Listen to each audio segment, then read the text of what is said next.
नवी मुंबई आवाज, अपनी आवाज।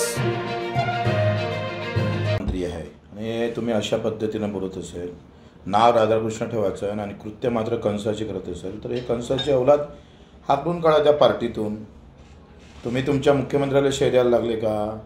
फडणवीस साहेब एका इकडे कर्जमाफीची घोषणा करतं, तारीख देतं, आणि हे वाचाळवीर मंत्री महोदय सांगतं का कर्जमाफी किती डाव द्यायची, काय करायचं, किती डाव लुटायचं तुम्ही, त्याचं ठरलं नाही पाहिजे?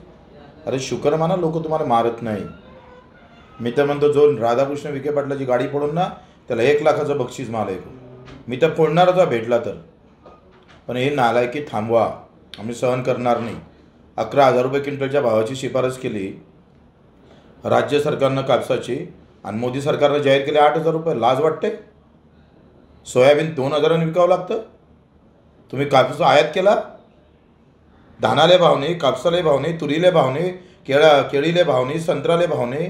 संत्रा पहा काय असतं, काय हाल आहे। तर मुख्यमंत्री आमच्या ढुंगणाखाली पाशी जवळ राहतं आणि रोज संत्र्याचे बगीचे तुटते।